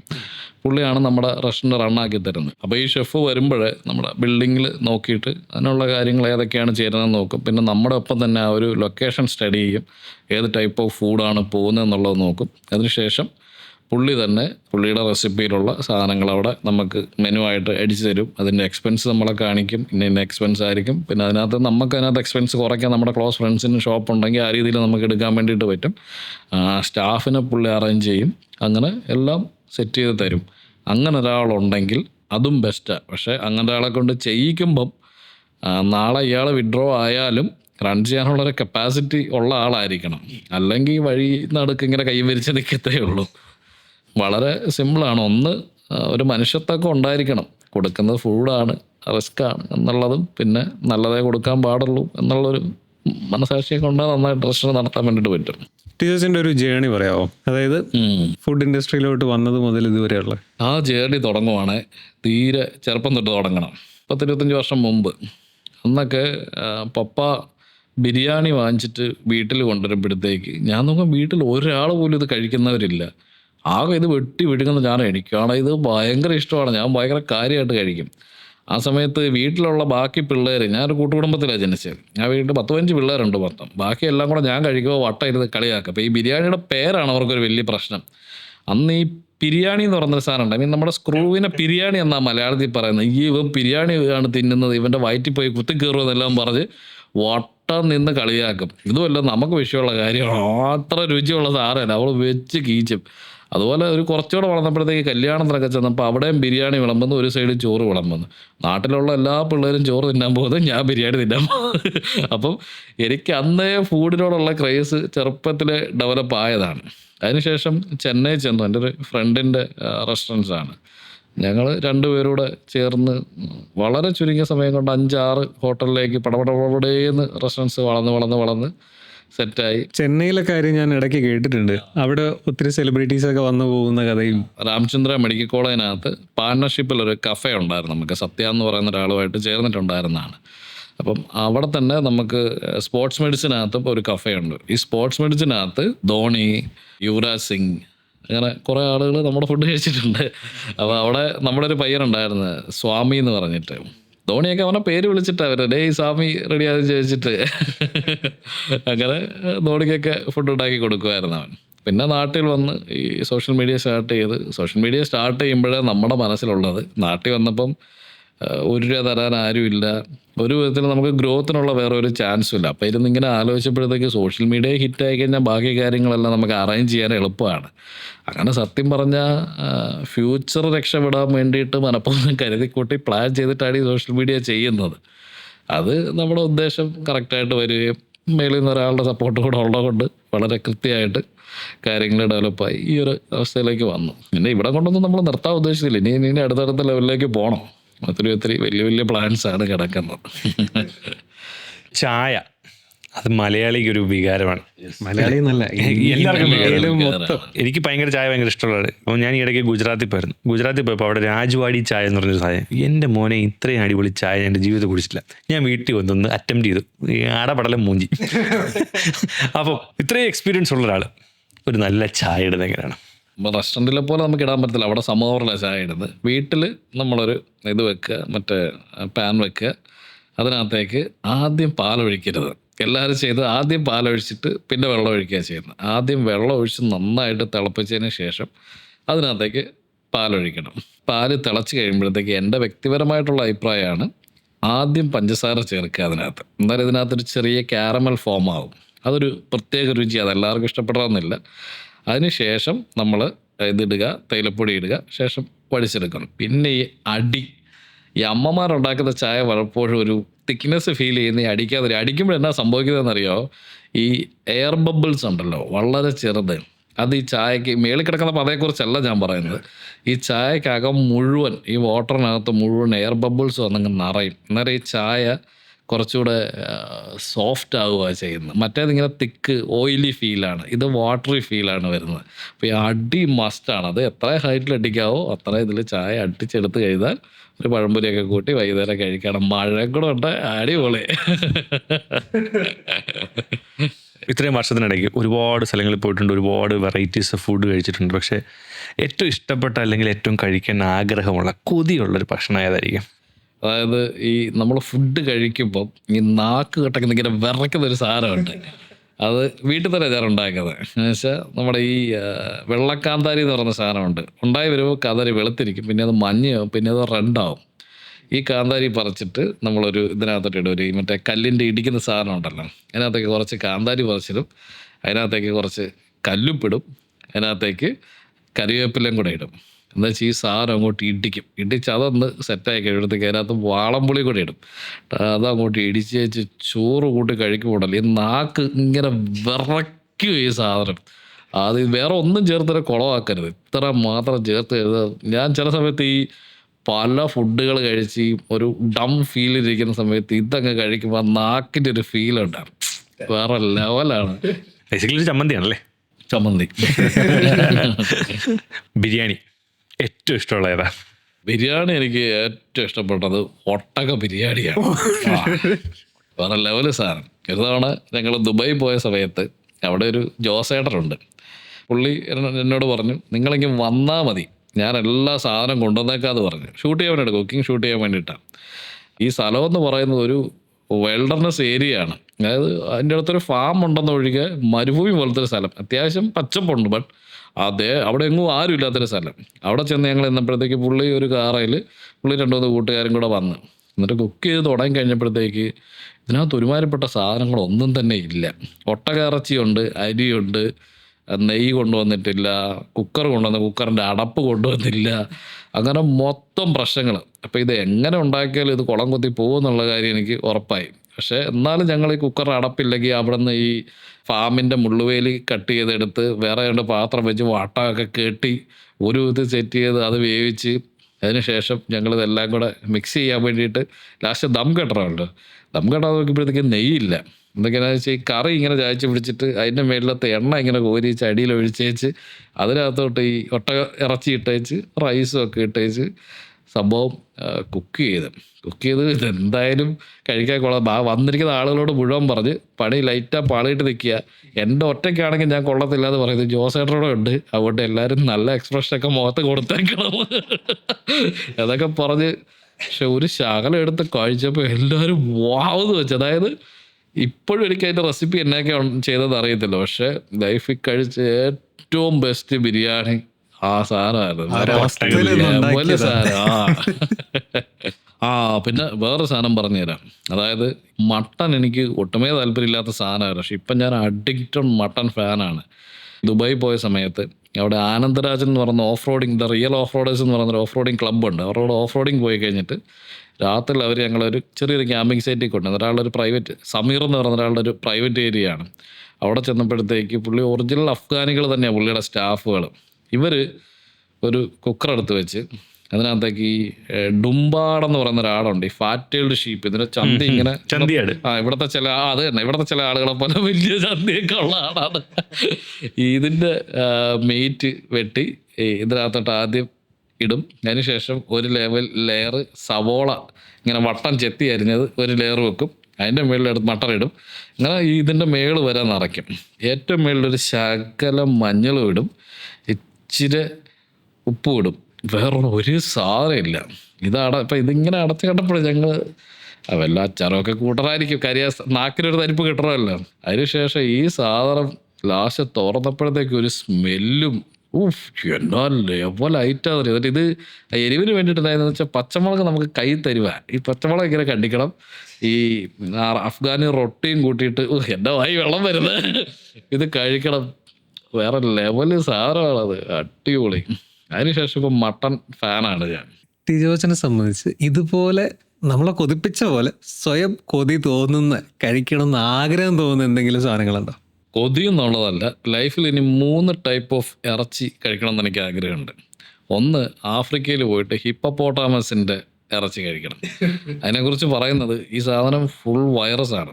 ഇത് കഴിച്ചാൽ എപ്പോൾ വീണ്ടും പണി കിട്ടും. പക്ഷെ അത് പ്രോപ്പർ കുക്ക് ചെയ്ത് കഴിച്ചാൽ വേറെ ഈ ലോകത്തിലുള്ള ഒരു മീറ്റുമായിട്ടും കമ്പയർ ചെയ്യാൻ പറ്റാത്ത ഒരു ഡിഫറെൻറ്റ് ഫ്ലേവറാണ്. കഴിച്ചിട്ടുള്ളവർ പറയുന്നതാണ്. 2, ആനയുടെ ഇറച്ചി കഴിക്കണം. ഇത് കേൾക്കുമ്പോൾ ഇവിടെയുള്ള ആനപ്രേമികൾക്ക് നല്ല കലിപ്പ് വരും. അവിടെ ആഫ്രിക്കയിൽ ഇപ്പോൾ ഒത്തിരി ആനകൾ കൂടുമ്പോൾ അവർ ഹണ്ട് ചെയ്യും. കണ്ട് അതിന് ഇറച്ചി നാട്ടുകാർക്കെല്ലാം കൊടുക്കുകയാണ്. അവിടെ ഇപ്പോൾ ആനയുടെ ഇറച്ചി. പക്ഷേ ആനയുടെ ഇറച്ചി എന്ന് പറഞ്ഞാൽ അതിന് എന്തൊക്കെയോ മെത്തേഡ് ഏതാണ്ടൊക്കെ ചേർത്ത് ഇത്ര ടൈം കുക്ക് ചെയ്യുമ്പോൾ മാത്രമേ സോഫ്റ്റ് ആകത്തുള്ളൂ. അല്ലെങ്കിൽ ഇത്രയും ച്യൂയി ആയിട്ടുള്ളൊരു മീറ്റ് വേറെ ഇല്ലെന്നാണ് പറയുന്നത്. പിന്നെ മൂന്നാമത്തെ വളരെ സിമ്പിളായിട്ടുള്ള കാര്യം, ഉസ്ബെക്കിസ്ഥാനിൽ പോയിട്ട് അവിടുത്തെ കുതിരയിറച്ചി കഴിക്കണം. ഉസ്ബക്കുകൾ ഏറ്റവും കൂടുതൽ കഴിക്കുന്നത് കുതിരയിറച്ചിയാണ്. അത് അവരുടെ ഈ വലിയ ഭയങ്കര വലിപ്പമുള്ള നമ്മുടെ റൂമിൻ്റെയൊക്കെ ഒരു 10x10 സൈസിലുള്ള വലിയ പാത്രത്തിൽ അവരുണ്ടാക്കുന്നത്. അത് 3-4 കുതിരയൊക്കെ ഈ ഒരൊറ്റ പാത്രത്തിൽ കിടന്ന് കുക്ക് ചെയ്യാൻ പറ്റും. ഹോഴ്സ് പവർ കൂടുതൽ. അതെ, ഹോഴ്സ്, എക്സാക്ട്ലി. അവിടെ പോയി ആ ഉസ്ബെക്കിസ്ഥാനിൽ പോയിട്ട് കുതിരയിറച്ചി ഇടണം. പറ്റുവാണെങ്കിൽ 2025 തന്നെ ഉസ്ബെക്കിസ്ഥാനിൽ പോകാനാ പ്ലാൻ. അപ്പം നമ്മൾ നേരത്തെ ബീഫിൻ്റെ വളരെ വികാരഭരിതമായ ഒരു കഥ പറഞ്ഞു, എങ്ങനെ ഉണ്ടാക്കണമെന്നുള്ള. അതുപോലെ ചിക്കൻ വെച്ചിട്ട് ടേസ്റ്റി ആയിട്ടുള്ള ഇങ്ങനെ വായിൽ വെള്ളം ഊറുന്നു എന്നാൽ നല്ല മണമുള്ളൊരു സാധനം പറഞ്ഞു. നല്ല ചിക്കൻ ഫ്രൈ ഉണ്ടാക്കുന്ന സംഭവം പറയാം. ഒരു പാത്രത്തിലേക്ക് ഫ്രൈഡ് ആവശ്യമുള്ള സൈസിൽ അരിഞ്ഞു വെച്ച ചിക്കൻ ഇങ്ങനെ വാരിയിടുക. അതിനകത്തും കല്ലുപ്പ് തന്നെ ഇടുക. ശേഷം ഇഞ്ചിയും വെളുത്തുള്ളിയും പേസ്റ്റ് ആക്കരുത്, അരിഞ്ഞിട്ട സാധനങ്ങൾ വാരിയിടുക. അതിന് ശേഷം നമ്മുടെ ക്രഷ്ഡ് ചില്ലി ഉണ്ടല്ലോ അതിടുക. കുറച്ച് മഞ്ഞൾപ്പൊടി ഇടുക. പിന്നെ ഗരം മസാല ഷെയർ. ഇതിനകത്ത് മല്ലിപ്പൊടി എന്ന് പറയുന്ന സാധനം ഒരു കാരണവശാലും ചേർക്കരുത്.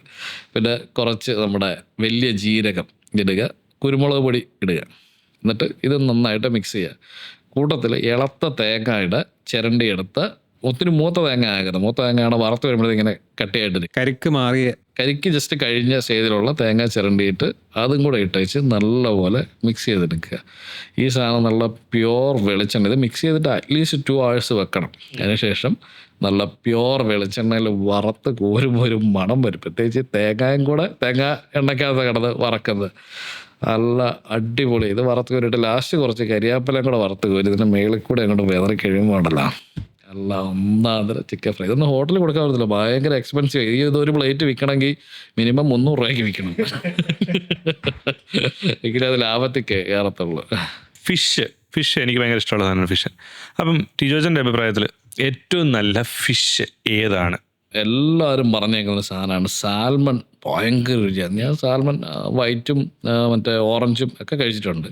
ബട്ട് എൻ്റെ ഇത്രയും കാലം കഴിച്ചിട്ടുള്ളത് വെച്ച് ഫിഷിൽ ഏറ്റവും രുചി എന്ന് പറയുന്നത് അത് ഞങ്ങൾ കോട്ടയക്കാർ പറയുന്ന അണ്ടികളി എന്ന് പറയുന്ന സാധനമാണ്. ഈ അണ്ടികളി എന്നുള്ള പേരൊക്കെ കേൾക്കുമ്പോൾ ചേട്ടാ ഇത് ഒരു രക്ഷയില്ലാത്ത രുചി. അതിൻ്റെ മുന്നിൽ നമ്മുടെ പേൾ സ്പോട്ട് കരിമീൻ എന്ന് പറയുന്നത് വെറും വേസ്റ്റാണ്. കാര്യം ഇതിൻ്റെ രുചി അപാരമാണ്. ഇത് കടൽ മീനാണോ? കടൽ മീനല്ല, നമ്മുടെ ആറ്റിലും തോട്ടിലും ഒക്കെ ഉണ്ടാകുന്ന സാധനമാണ്.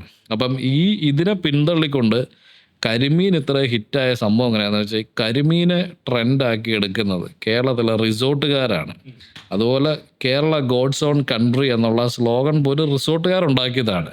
അപ്പോൾ ഈ കരിമീൻ ഇവർ ഇത്ര ഹിറ്റാക്കി എടുത്തത് എന്നാണെന്നറിയോ? കരിമീൻ എന്ന് പറഞ്ഞ സാധനം ചെത്തി വറുത്ത് ഫ്രൈ ആക്കി 30 മിനിറ്റ്സിനകത്ത് സായിപ്പൻ്റെ മുന്നിൽ എത്തിക്കാൻ പറ്റും. ഈ പറഞ്ഞ അണ്ടുകളി എന്ന് പറഞ്ഞ സാധനത്തിന് 1 മണിക്കൂറെങ്കിലും എടുക്കുമെന്ന് റെഡിയായി ടേബിളെ വരാൻ വേണ്ടിയിട്ട്. ഏറ്റവും വേഗത ചെല്ലുന്ന കരിമീനായതുകൊണ്ടും പിന്നെ കാഴ്ചകളൊരു നല്ല ഭംഗിയുണ്ട്, ഈസി അവൈലബിളും ആയതുകൊണ്ടാണ് ഈ റിസോർട്ടുകാരാണ് ഈ കരിമീൻ ഇത്രയും ഹൈപ്പിൽ എത്തിച്ച സാധനം. ഈ അണ്ടുകളി എന്ന് പറയുന്ന സാധനം അല്ലെങ്കിൽ കല്ലട എന്ന് പറയുന്നതിന് ഇതിൻ്റെ രുചി എന്ന് പറഞ്ഞാൽ വേറെ ലെവൽ സാധനം. അത് വെച്ച് കമ്പയർ ചെയ്യാൻ പറ്റുന്ന ഒരു മീനും. നല്ല ഫ്ലഷ് ഉള്ള മീനാണോ അതോ മറ്റേ കരിമീൻ പോലെ തന്നെ ഫ്ലാറ്റ് ആയിട്ടുള്ളത്? കരിമീനേക്കാൾ ഇച്ചിരി ഫ്ലഷ് ഉണ്ട്, ഇച്ചിരി വണ്ണമുണ്ട്, ഇച്ചിരി നീളമൊക്കെ ഉള്ള ഒരു സാധനമാണ്. പിന്നെ ഉള്ളതെന്ന് ചോദിച്ചാൽ നമ്മുടെ കാരി എന്ന് പറയുന്നൊരു ഫിഷാണ്, മറ്റേ കുത്തുന്ന സാധനം. അതും വേറെ ലെവൽ. പക്ഷേ ഈ അണ്ടുകളുടെ അടുത്തൊന്നും എത്തൂല കാരി. ഇതാണ് ശരിക്കും ഏറ്റവും എൻ്റെ അഭിപ്രായത്തിൽ ഏറ്റവും രുചി തോന്നിയിട്ടുള്ള സാധനം. സാധാരണ ഒരു മീൻകറി ഉണ്ടാക്കുന്നതിൽ കുറച്ചുകൂടെ ഒരു ഡിഫറെൻ്റ് ആയ രീതിയിൽ നമ്മൾ എങ്ങനെ ഒരു മീൻകറി ഉണ്ടാക്കണം?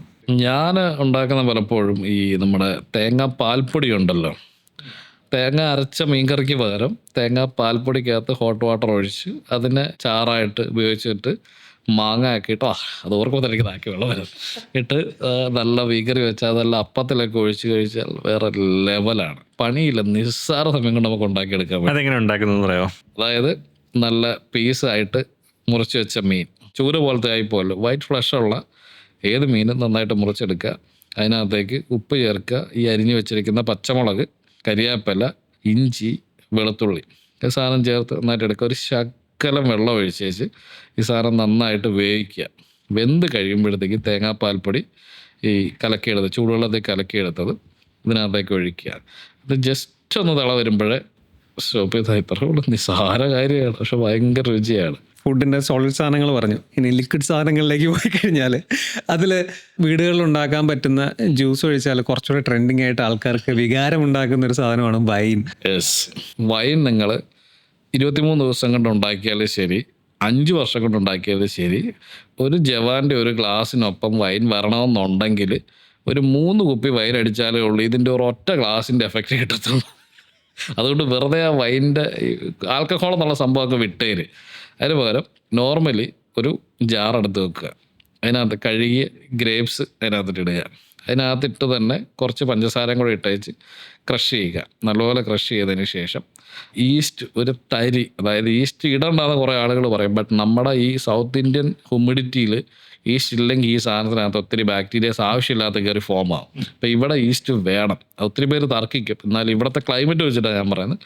ഒരു തരി ഈസ്റ്റ് ഇടുക, ഈ സാധനം കെട്ടി വെക്കുക, സെക്കൻഡ് ജസ്റ്റ് എടുത്തൊന്ന് ഇളക്കുക, എന്നാലും നല്ല നുര വരുന്ന സൗണ്ട് കേൾക്കാം. 3rd ഡേ എടുത്തേച്ച് ഈ സംഭവം അരിച്ചെടുക്കുക. പിന്നെ ഒരു 4 days ഇത് കുപ്പിക്കകത്താക്കി ഫ്രിഡ്ജിൽ വെക്കുക. എന്നിട്ട് എടുത്ത് ഈ അട്ടപ്പം തുറക്കുക, ഭക്കം നട്ടിച്ചിട്ട് ഈ സാധനം തുറക്കും. ഇതിനകത്ത് ആൽക്കഹോളില്ല, വളരെ എൻജോയ് ചെയ്ത് വളരെ ഹാപ്പി ആയിട്ട് നമുക്ക് കുടിക്കാൻ പറ്റുന്ന സാധനമാണ്. അപ്പോൾ എക്സസൈസും പിടിക്കത്തില്ല, ഒരു കുഴപ്പമില്ല, ആർക്കും ഉണ്ടാക്കാം. ഇനിയിപ്പം 2-3 ഫേവറേറ്റ് സ്പോട്ടുകൾ പറയാമോ? അതിൽ ഫേവറേറ്റ് ഫുഡും പറഞ്ഞു. നല്ല സാധനങ്ങൾ കിട്ടുന്ന നല്ല രുചികരമായ ഭക്ഷണം നമുക്ക് കഴിക്കാൻ പറ്റുന്ന ഈ കേരളത്തിൽ അല്ലെങ്കിൽ കേരളത്തിന് പുറത്തോ കഴിച്ച എക്സ്പീരിയൻസിലുള്ള. ഞാൻ ഇത്രയും കാലം പല രാജ്യങ്ങളിൽ പോയി ഫുഡ് കഴിച്ചിട്ടുണ്ട്. But in this world daily ടേബിളും ചെയറും എടുത്ത് വെച്ചിട്ട് അതിൻ്റെ അകവും പുറവും എല്ലാം തുടച്ച് ഇത്രയും വൃത്തിയിൽ കൊടുക്കുന്നത് അങ്ങ് ബൂർജ് അൽ അറബിൽ പോലും ഇല്ല, നമ്മുടെ സ്വന്തം ട്രിവാൻഡ്രത്തൊരു റെസ്റ്റോറൻറ്റാണ്. അവിടെ എല്ലാ ദിവസവും രാത്രി ടേബിളും ചെയറും എടുത്ത് തലതിരിച്ച് വെച്ച് മേളും താഴവും അടിയും എല്ലാം വൃത്തിയായിട്ട് തൂത്ത് തുടച്ച് വൃത്തിയാക്കും. അവിടുത്തെ സ്റ്റാഫുകളെ കണ്ടാൽ നമ്മൾ അങ്ങോട്ട് സാറെന്നും മേഡമെന്നും വിളിച്ചു പോകും. അത്ര ഹൈ പ്രൊഫൈലുള്ള സ്റ്റാഫുകളാണ് നിൽക്കുന്നത്. അത് കൈൻഡ് ഓഫ് റിലീജിയൻ ബേസ്ഡ് ആയിട്ടുള്ളൊരു റെസ്റ്റോറൻ്റ് അല്ല, കഫേ. അത്രയും രുചികരമായിട്ടുള്ളൊരു ഫുഡ്. അത് ഡെയിലി ഒരു തരി അവരുടെ രുചി അങ്ങോട്ടോ ഇങ്ങോട്ടോ മാറാതെ ഈ റെസ്റ്റോറൻറ്റ് ഈ ലോകത്തിലേക്കും ഞാൻ കേട്ടില്ല, വേറെ എങ്ങുമല്ല, നമ്മുടെ സ്വന്തം ട്രിവാൻഡ്രത്ത്. ഇതിൻ്റെ പേര് ഞാൻ പറയത്തില്ല, കാര്യം എന്താണെന്ന് വെച്ചാൽ അതിൻ്റെ ഉടക്കത്തില്ല സ്വാമി. കാര്യം ദിസ് ഇസ് കൈൻഡ് ഓഫ് ഒരു റിലീജിയൻ അല്ലെങ്കിൽ ഒരു ബിലീവ് സിസ്റ്റത്തിലെ ആളുകൾ ചെയ്യുന്നതാണ്. അതിനെതിരെ കുറേ ആളുകൾ പ്രവർത്തിക്കുന്നുണ്ട്. ഇപ്പം ഇത് കുറേ ആളുകൾ നല്ലത് പറഞ്ഞാലും ആ ഇതിനെതിരെ നിൽക്കുന്ന ആളുകൾ എന്തായാലും അത് നെഗറ്റീവ് കമൻറ്റ് ഇടും. അതുകൊണ്ട് നമ്മുടെ ട്രിവാൻഡ്രം പട്ടത്ത് തന്നെ തപ്പി പിടിക്കാക്കി പിടിച്ചു. എനിക്കറിയാം, ഈ റീലിൽ 1 million വ്യൂസ് അടിച്ചാൽ ഞങ്ങൾ അതിന്റെ രഹസ്യം പറയാം. ഇല്ല, സീരിയസ്ലി ഇവര് രാത്രി 2 സ്റ്റാഫുകൾ നിന്നിട്ട് അവിടുത്തെ മൊത്തം ടേബിളും ചെയറും എടുത്ത് തിരിച്ചു വെക്കും. അതിൻ്റെ അടിഭാഗം മുഴുവൻ തുടച്ചിട്ടില്ലാതെ ഒരു ദിവസം പോലും അവർ പോകുന്നത് ഞാൻ കണ്ടിട്ടില്ല. കാര്യം ഞാൻ നടക്കുന്ന ടൈമിലാണ് ഇത് ക്ലോസ് ചെയ്യുന്നത്. ഞാൻ ആദ്യത്തെ ദിവസം കണ്ട് വിട്ടു, 2ാമത്തെ ദിവസം കണ്ട്, പിന്നെ ഞാൻ വർഷങ്ങളോളം അത് ഞാൻ കണ്ടിട്ടുണ്ട്. ഒരു ദിവസം പോലും അവിടുത്തെ ഫുഡ് ദ ബെസ്റ്റ്, ഇത്രയും ബെസ്റ്റ് ഞാൻ കഴിച്ചിട്ടില്ല. നമ്മൾ വളരെ ഇൻഫോർമേറ്റീവ് ആയിട്ടുള്ള ഒരുപാട് കാര്യങ്ങളും അതിലേറെ വികാരഭരിതമായിട്ട് അല്ലെങ്കിൽ ഓരോ തവണ കേൾക്കുമ്പോഴും കഴിക്കാനും അല്ലെങ്കിൽ ഉണ്ടാക്കാനും തോന്നുന്ന പല കാര്യങ്ങളും നമ്മളിവിടെ പറഞ്ഞു. അതിൽ ട്രൈ ചെയ്യാൻ പറ്റുന്ന ഒരുപാട് കാര്യങ്ങളും നമ്മൾ ഡിസ്കസ് ചെയ്തു. ക്യാമ്പ് സെറ്ററിലൂടെ ബക്കറ്റ് ചിക്കനിലൂടെ ഫേമസ് ആയി ഇന്നിപ്പോൾ നമ്മുടെ മുന്നിൽ വന്നു. അപ്പോൾ താങ്ക് യു ടു ചേച്ചാ. Thank U.